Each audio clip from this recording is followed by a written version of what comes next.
साथियों नमस्कार, स्वागत है आप सभी का अपने YouTube चैनल पर। आज की इस वीडियो में दोस्तों अपन बात करने वाले हैं राजस्थान में विज्ञापित की गई पशु परिचर की विज्ञप्ति के बारे में। पशु परिचर की विज्ञप्ति के बारे में आपने काफ़ी सूचनाएं देखी होगी, काफ़ी वीडियोज ऑलरेडी अवेलेबल हैं इसके बारे में। तो पशु परिचर से संबंधित कुछ सामान्य सी जानकारी अपन यहाँ पे लेंगे और उसके बाद में अपन इसका जो पाठ्यक्रम है उसको स्टार्ट करेंगे आज से, और धीरे धीरे करके इसके पूरे पाठ्यक्रम को अपन कवर करने वाले हैं। वर्तमान समय की बात करें तो पशु परिचर का जो विज्ञापन जारी किया गया था, जो आवेदन मांगे गए थे, उसको एक बार रोक दिया गया है। भविष्य में वो वापस प्रारंभ होगा, यानी विज्ञप्ति तो आने वाली है निश्चित रूप से। तो उसकी तैयारी भी अपने को आज से ही प्रारंभ करनी है, अभी से ही प्रारंभ करनी है। और ये बहुत ही बड़ी वैकेंसी है, लगभग 6000 पोस्ट है इसमें। और देखा जाए तो ये राजस्थान के इतिहास की बहुत ही बड़ी वैकेंसी साबित होने वाली है।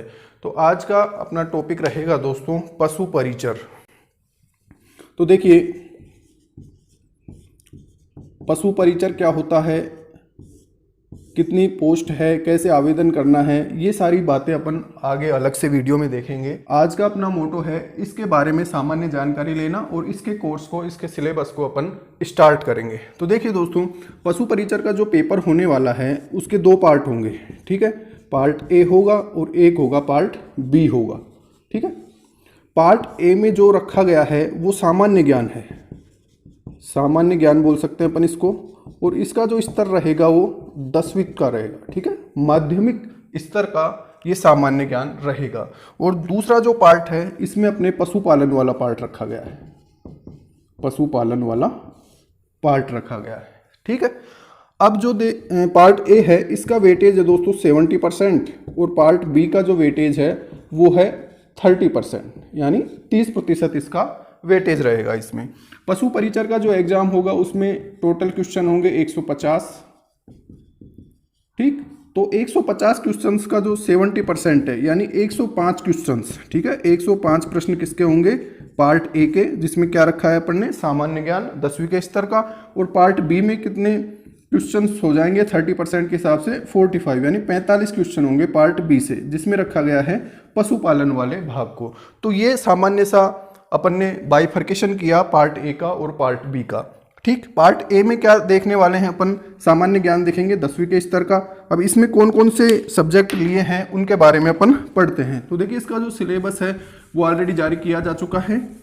पार्ट ए और पार्ट बी के बारे में अपन यहाँ पे थोड़ी सी चर्चा करने वाले हैं।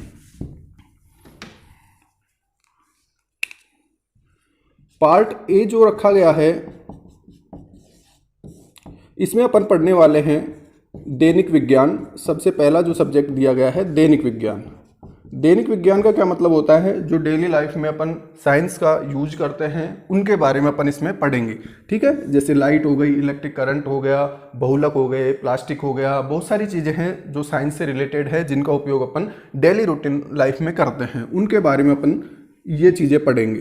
पहला पार्ट हो गया दैनिक विज्ञान का। दूसरा जो पोर्शन देखेंगे अपन इसमें वो देखेंगे इतिहास का, ठीक है। इतिहास का जो स्तर रहेगा वो माध्यमिक स्तर का रहेगा। सभी जो चीज़ें हैं वो 10वीं के लेवल की होगी इसमें, ठीक है। ये अपने को यहाँ पे ध्यान रखना है। तीसरा जो सब्जेक्ट होगा इसमें वो होगा भूगोल, जियोग्राफी। इसका जो स्तर होगा वो भी 10वीं के स्तर का होगा। चौथा जो सब्जेक्ट अपन इसमें लेने वाले हैं वो आएगा अपने गणित। 10वीं के स्तर का जो गणित होता है, मैथमेटिक्स, वो अपन यहाँ पे पढ़ेंगे। उसके बाद में यहाँ पे लेंगे अपन सामाजिक अध्ययन। उसके बाद में क्या पढ़ने वाले हैं अपन यहाँ पे, सामाजिक अध्ययन पढ़ेंगे 10वीं के स्तर का। इसके अलावा दोस्तों अपन इसमें देखेंगे कला व संस्कृति। राजस्थान की जो कला संस्कृति है उसके बारे में, यानी जो आर्ट एंड कल्चर है राजस्थान का, उसके बारे में यहाँ से क्वेश्चन पूछे जाएंगे। और अगला जो पार्ट होगा नंबर 7, ये होगा दोस्तों करंट अफेयर्स का।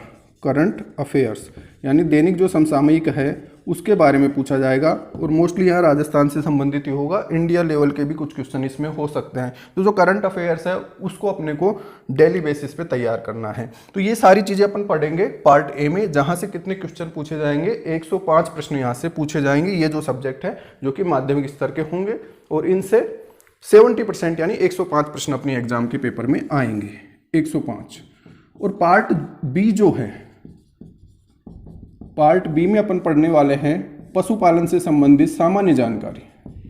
पशुपालन से संबंधित सामान्य जानकारी, सामान्य जानकारी, ठीक है। इसमें ज़्यादा डीप में नहीं जाना और ज़्यादा विस्तृत चर्चा अपने को नहीं करनी है, केवल पशुपालन से संबंधित सामान्य जानकारी। अब इसमें अपने को पढ़ना क्या क्या है, तो देखिए ये जो पार्ट ए है ये मोस्टली सभी लोगों का पढ़ा हुआ होता है जो कि किसी भी कंपटीशन या किसी भी कॉम्पिटिटिव एग्जाम की तैयारी कर रहे हैं। परंतु पार्ट बी जो होता है वो पशुपालन से संबंधित जो विद्यार्थी हैं या जो डिप्लोमा के स्टूडेंट्स हैं उनको ही इसके बारे में जानकारी होती है, या कुछ बोल सकते हैं अपन एग्रीकल्चर के जो स्टूडेंट्स हैं उनको भी कुछ लेवल तक इसकी जानकारी होती है। बाकी सभी लोगों के लिए अननोन होता है, नया टॉपिक रहेगा ये, तो इसको अपन अच्छे से पढ़ेंगे, पॉइंट टू पॉइंट एक एक करके सारी बातें अपन यहाँ पे क्लियर करेंगे। इसमें पढ़ेंगे क्या, तो पशुपालन से संबंधित जानकारी में अपन सबसे पहले पशुपालन होता क्या है इसके बारे में पढ़ेंगे, पशुपालन में क्या क्या एक्टिविटीज की जाती है उनके बारे में पढ़ेंगे, फिर पशुओं की नस्लों के बारे में पढ़ेंगे कि पशुओं की कौन कौन सी नस्ल होती है, कौन कौन से पशु होते हैं, कृत्रिम गर्भाधान क्या होता है, पशुओं का मांस क्या होता है, अंडा उत्पादन, बहुत सारी जानकारियां हैं, बहुत सारी डिटेल है, उनके बारे में अपन यहाँ पे सामान्य जानकारी पढ़ेंगे, ठीक है। पशुओं का रखरखाव कैसे किया जाता है, पशुओं का टीकाकरण कैसे किया जाता है, सारी बातों को अपन यहाँ पे पढ़ने वाले हैं। तो पार्ट ए रहेगा अपना ये वाला, पार्ट बी रहेगा ये वाला। पार्ट ए से 105 क्वेश्चन है जबकि पार्ट बी से अपने 45 क्वेश्चन पेपर में रहेंगे। तो आज अपन स्टार्ट करने वाले हैं पार्ट बी, ठीक है। सभी टॉपिक्स कवर करेंगे, जो भी बोर्ड पे लिखा हुआ है सारे टॉपिक्स अपन सारे सब्जेक्ट्स यहाँ पे कवर करने वाले हैं। सबसे पहली जो क्लास शुरू करेंगे अपन पार्ट बी से शुरू करेंगे और इसमें अपन पशुपालन से संबंधित सामान्य जानकारी पढ़ने वाले हैं। सभी टॉपिक्स की क्लासेज अपने यूट्यूब चैनल पर उपलब्ध होती रहेगी, जैसे जैसे अपन क्लासेज लेते जा रहे हैं वैसे वैसे अवेलेबल होगी। तो आज की जो अपनी क्लास रहेगी वो पशुपालन से संबंधित सामान्य जानकारी की पहली क्लास रहेगी। तो दोस्तों आज की जो क्लास रहेगी अपनी पशुपालन से संबंधित सामान्य जानकारी यानी पार्ट बी की पहली क्लास है ये। पार्ट बी जो अपन ने अभी देखे पार्ट ए एंड बी, उसमें पार्ट बी की पहली क्लास पढ़ रहे हैं अपन, ठीक। इसमें क्या पढ़ेंगे अपन, पशुपालन से संबंधित सामान्य जानकारी। तो पहला पॉइंट यहाँ पे आता है दोस्तों कि पशुपालन क्या होता है, ठीक है। पशुपालन नाम से अपने को पता लग रहा है कि पशुओं का पालन करना, ठीक है, उनका रखरखाव, उनका मैनेजमेंट किस तरीके से करते हैं, इन सब सारी चीज़ों का अध्ययन जो किया जाता है वो पशुपालन के अंतर्गत आता है।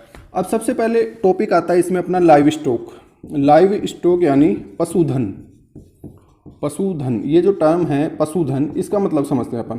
पहला पॉइंट क्या है कि पशुधन होता क्या है, तो पशुधन जीवित प्राणियों का या पशुओं का वह समूह है जिसे मनुष्य अपने आर्थिक लाभ के लिए पालता है, उसे क्या बोलते हैं अपन, पशुधन बोलते हैं, ठीक है। तो इसमें क्या लिख देंगे अपन, जीवित पशुओं या प्राणियों का समूह, जीवित पशुओं का समूह जिसे मनुष्य अपने आर्थिक लाभ के लिए पालता है। किसके लिए पाल रहा है वो, आर्थिक लाभ के लिए, ठीक। उसे क्या बोलेंगे अपन, पशुधन बोलेंगे, ठीक। अब पशुधन में कौन कौन से पशु अपन लेंगे, सामान्यतः देखिए गाय हो गई, भैंस हो गई, ठीक है, बकरी है, भेड़ है, ऊंट है, घोड़ा है, आदि पशु, ठीक है। इस प्रकार से इन सभी पशुओं के बारे में अपन पूरी डिटेल से पढ़ेंगे। अब यहां से अपने एग्जाम में क्वेश्चन क्या आता है वो पकड़ते हैं अपन। तो देखिए पहला प्रश्न यहाँ पे बनता है कि किस पशु को लाइव स्टॉक यानी पशुधन की श्रेणी में नहीं रखा जाता। तो यहाँ से प्रश्न बन रहा है अपना क्वेश्चन नंबर 1, किस पशु को पशुधन की श्रेणी में नहीं रखा जाता। तो उसका आंसर अपने को क्या करना होता है, मुर्गी, ठीक है, जिसको अपन किस क्लास में रखते हैं, पोल्ट्री में। ये जो पोल्ट्री की क्लास है इसमें उन पक्षियों को रखा जाता है जिनसे मनुष्य को आर्थिक लाभ होता है, ठीक है। उसके अलावा ये जो पक्षी होते हैं वो ईडिबल भी हो सकते हैं, ठीक है। तो ये अपने को ध्यान में रखना है कि मुर्गी को लाइव स्टॉक में नहीं रखा जाता है। ये क्वेश्चन अपनी एग्जाम में पूछा जा सकता है। तो ये क्वेश्चन अपना क्लियर हुआ। दूसरा पॉइंट अपना क्लियर हुआ कि पशुधन होता क्या है। अब आगे चलते हैं इसमें पशुपालन पे। पशुपालन होता क्या है, तो देखिए इसमें अपन क्या करेंगे, पशुओं का वैज्ञानिक तरीके से, पशुओं का किन चीज़ों का ध्यान रखना पड़ेगा अपने को, इसमें खान पीन का ध्यान रखना पड़ेगा, ठीक है। उसके अलावा किसका ध्यान रखना पड़ेगा, उनके प्रजनन का, ताकि कोई भी गाय या भैंस है उससे अपने को आर्थिक लाभ कब होगा, जब वो दूध देगी, और दूध कब देगी, जब वो बच्चा देगी यानी उसकी काविंग होगी यानी वो ब्याह जाएगी, उसके बाद ही उससे अपने को आर्थिक लाभ मिलेगा, ठीक है। तो एक खान पीन हो गया, इसके अलावा प्रजनन हो गया, उसके अलावा उनकी आवासीय व्यवस्था, कैसे उनका रखरखाव किया जाए, ठीक है, आवासीय व्यवस्था, उसके अलावा उनका अच्छा स्वास्थ्य यानी स्वास्थ्य व्यवस्थाएं, स्वास्थ्य व्यवस्था। उसके अलावा इसमें अपन क्या पढ़ेंगे, उनकी चिकित्सा व्यवस्था। कोई भी पशु बीमार हो गया तो उसकी चिकित्सा की क्या व्यवस्थाएं रखी है, उनका अध्ययन भी इसमें करेंगे। स्वास्थ्य व्यवस्था से मतलब है कि कोई भी पशु अपना बीमार ना हो, ऐसी व्यवस्थाएं, ऐसा मैनेजमेंट अपने को रखना है। जैसे पशुओं के आसपास साफ सफाई होनी चाहिए, पूरा अच्छे से वहाँ पे वेंटिलेशन होना चाहिए, शुद्ध हवा आनी जानी चाहिए वहाँ पे। उसके अलावा सूर्य की जो रोशनी है वो भी सीधी पड़नी चाहिए दिन में एक बार कम से कम। ये स्वास्थ्य व्यवस्था में आएगा, जो कि उसके मैनेजमेंट की एक प्रैक्टिस है। चिकित्सा व्यवस्था में अपन पढ़ेंगे कि पशु अगर बीमार हो गया तो उसकी देखरेख कैसे करनी चाहिए, ठीक है, टीकाकरण उसका कैसे किया जाए, ये सारी चीजें अपन यहाँ पे पढ़ेंगे। उसके अलावा दोस्तों इसमें अपन एक पढ़ेंगे कलिंग। ये क्वेश्चन इंपॉर्टेंट बनता है अपनी एग्जाम के लिए। कलिंग क्या होती है देखिए, तो जो अपना फार्म है, डेयरी फार्म है या अपना बाड़ा है जिसमें पशु अपन ने रख रखे हैं, उन पशुओं में से ऐसा पशु जो अनप्रोडक्टिव है, अनुत्पादक है, यानी उसे उत्पादन अपने को नहीं मिल रहा है, उस पशु को अपने डेयरी फार्म से अलग करना क्या कहलाता है, कलिंग कहलाता है। हिंदी में इसको क्या बोल सकते हैं अपन, निष्कासन बोल सकते हैं, निष्कासन, ठीक है। यानी ऐसा पशु जिससे कोई आर्थिक लाभ अपने को नहीं मिलेगा तो उसको अपने डेयरी फार्म से बाहर निकालना या उसको डेयरी फार्म से निष्कासित कर देना क्या कहलाता है, कलिंग कहलाता है। किसी भी डेयरी फार्म के आर्थिक लाभ के लिए या उसको प्रॉफिट में पहुंचाने के लिए कलिंग बहुत ही आवश्यक होती है। कलिंग का मतलब क्या होता है, ये अपने को ध्यान रखना, अपनी एग्जाम में पूछ लिया जाएगा कि निम्न में से कलिंग से तात्पर्य है, या कलिंग का अर्थ होता है जो अनुत्पादक पशु हैं उनको डेयरी फार्म से बाहर निकालना, ठीक है। तो ये अपने को ध्यान में रखना। उसके अलावा ये जो पशुपालन की एक्टिविटीज है ये अपने को ध्यान में रखनी है कि पशुपालन में किन चीज़ों का अध्ययन नहीं किया जाता या किन चीज़ों का अध्ययन किया जाता है, वहाँ पे ये क्वेश्चन अपने से पूछा जा सकता है। तो इसमें अपने को ध्यान रखना है फीडिंग यानी उसका खान पीन हो गया। उसके अलावा ब्रीडिंग, ठीक, ब्रीडिंग में क्या पढ़ेंगे अपन, उसकी प्रजनन के बारे में। आवासीय व्यवस्थाएं होगी, उसका हाउसिंग सिस्टम। ये सारी चीज़ें अपन कहाँ पढ़ते हैं, पशुपालन के बारे में जो भी अध्ययन करेंगे उनमें ये सारी चीज़ें इंक्लूड की जाती है। और कलिंग इसमें सबसे इंपॉर्टेंट है, ये अपने को ध्यान रखना है। इसकी परिभाषा एग्जाम में पूछी जा सकती है, इससे संबंधित क्वेश्चन अपनी एग्जाम में पूछा जा सकता है।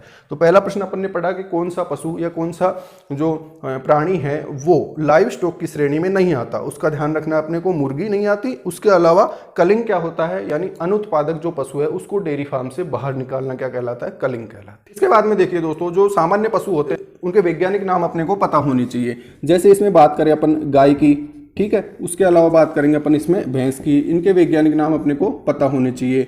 भेड़ का वैज्ञानिक नाम क्या होता है, ये अपनी एग्जाम में निश्चित रूप से पूछा जाने वाला प्रश्न है। एक भेड़ का वैज्ञानिक नाम, बकरी का वैज्ञानिक नाम, उसके अलावा घोड़े का वैज्ञानिक नाम, गधे का वैज्ञानिक नाम, उसके अलावा ले सकते हैं अपन इसमें मुर्गी का वैज्ञानिक नाम, ऊंट का वैज्ञानिक नाम। तो ये कुछ महत्वपूर्ण से पशु हैं जिनके वैज्ञानिक नाम अपने को पता होने चाहिए। इनमें से सारे वैज्ञानिक नाम अपने को पता होंगे तो अपना जो एग्जाम का क्वेश्चन है वो ऑप्शन देख के अपन सही कर सकते हैं। अपनी एग्जाम में जो क्वेश्चन आएगा उसमें पूछा जाएगा कि मान लीजिए भेड़ का वैज्ञानिक नाम क्या है। अब वैज्ञानिक नाम क्या होता है, तो वैज्ञानिक नाम के बारे में देखिए मैं सामान्य जानकारी दूँ। जैसे गाय की बात करें तो गाय को अपन दो भागों में पढ़ के डिवाइड करके पढ़ेंगे। एक पढ़ेंगे अपन देसी गोवंश, एक पढ़ेंगे विदेशी गोवंश, ठीक है। देसी का मतलब हो गया जो इंडिया की ब्रीड्स है, इंडिजीनस बोलेंगे इनको, ठीक है। भारत की जो नस्लें हैं उन्हें अपन देसी नस्ल बोलेंगे। विदेशी नस्ल किसे बोलेंगे, जो एक्जोटिक कैटल है यानी जो विदेशों से भारत में लाई गई है उन्हें क्या बोलेंगे, एक्जोटिक बोलेंगे। इंडिजीनस यानी देसी गाय का नाम क्या होता है, बोस इंडिकस, बोस इंडिकस। यहाँ पे देखिए अपन ने ये जो नाम लिखा है वो दो पार्ट में है। पहला जो इसका पार्ट है इसको अपन बोलते हैं जीनस यानी वंश उसका, और दूसरा जो पार्ट है उसको बोलते हैं स्पेसीज यानी उसकी जाति। तो कोई भी वैज्ञानिक नाम जब लिखा जाता है, जैसे अपना मनुष्य का वैज्ञानिक नाम क्या होता है, होमो सेपियंस, तो होमो जीनस हो गया, सेपियंस उसकी स्पेसीज हो गई। उसी तरीके से जीनस इसका हो गया बोस और स्पेसीज क्या हो गई, इंडिकस। तो देसी गाय का नाम क्या हो गया, बोस इंडिकस, याद रखना है अपने को। इसका जीनस का पहला अक्षर बड़ा होता है, स्पीसीज का पहला अक्षर छोटा होता है, ये अपने को ध्यान रखना है, ठीक है। विदेशी गाय जो होती है एक्जोटिक कैटल, इसका नाम होता है दोस्तों बोस टोरस, ठीक है। ऐसे भैंस की बात करें तो इसका नाम हो जाएगा बुबेलिस बुबेलिस। क्या नाम हो जाएगा, बुबेलिस बुबेलिस। ये वैज्ञानिक नाम अपने को याद रखने हैं, अपने टिप्स पे होने चाहिए। भेड़ का जो नाम होता है वो होता है दोस्तों ओविस अराइज। भेड़ का वैज्ञानिक नाम क्या हो गया, ओविस अराइज। बकरी यानी गोट का जो वैज्ञानिक नाम हो जाएगा दोस्तों कैप्रा हिरकस। ये अपने को नाम याद रखने हैं, कैप्रा हिरकस हो जाएगा। घोड़े की बात करें, घोड़े का नाम होता है दोस्तों इक्वस कैबेलस, इक्वस कैबेलस, ये घोड़े का वैज्ञानिक नाम है। गधे की बात करें तो गधे का नाम होता है इक्वस एसिनस, ठीक है। वैज्ञानिक नाम घोड़े का इक्वस कैबेलस हो गया, गधे का नाम होता है इक्वस एसिनस। इसी प्रकार से मुर्गी का जो नाम होता है वो होता है गैलस गैलस गैलस गैलस डोमेस्टिकस, ठीक है, डोमेस्टिकस। ऊँट की बात करें, ऊँट देखिए दो प्रकार के ऊँट पढ़ेंगे अपन, एक कुबड़ वाला और दो कुबड़ वाला, ठीक है। तो एक कुबड़ वाला होता है दोस्तों कैमेलस ड्रोमेडेरियस, ड्रोमेडेरियस, कैमेलस ड्रोमेडेरियस, और ये होता है कैमेलस बैक्टेरिनियस, बैक्टेरिनस। ये जो सारे वैज्ञानिक नाम हैं अपने को याद होने चाहिए। इसका अपन स्क्रीनशॉट भी ले सकते हैं, अपनी नोटबुक में नोट भी कर सकते हैं। वापस बोल रहा हूं मैं, गाय जो होती है, गाय का देसी गाय का नाम होता है बोस इंडिकस, विदेशी गाय जो होती है बोस टोरस होती है। भैंस का नाम होता है बुबेलिस, बुबेलिस होता है। बकरी जो होती है उसका नाम होता है दोस्तों कैप्रा हिरकस होता है। भेड़ का नाम होता है ओविसराइज होता है। घोड़े का नाम इक्वस कैबेलस होता है। गधे का नाम इक्वस एसिनस होता है। मुर्गी का नाम गैलस गैलस डोमेस्टिकस होता है, ठीक है। ऊँट एक कुबड़ का भी हो सकता है, दो कुबड़ का भी हो सकता है। ये पढ़ेंगे आगे अपन इनकी पूरी डिटेल, एक कुबड़ का ऊँट कहाँ पाया जाता है, क्या क्या विशेषताएं होती है, दो कुबड़ वाले ऊँट के बारे में भी डिटेल से पढ़ेंगे। तो ऊँट में एक कुबड़ वाला कैमेलस ड्रोमेडेरियस हो गया, दो कुबड़ वाला होता है कैमेलस बैक्टेरिनियस, ठीक है। इसके अलावा देखिए यहाँ पे और देखें अपन तो कुत्ता यानी डॉग का जो साइंटिफिक नेम होता है वो होता है कैनिस फैमिलियरियस, कैनिस फैमिलियरिस, ठीक है।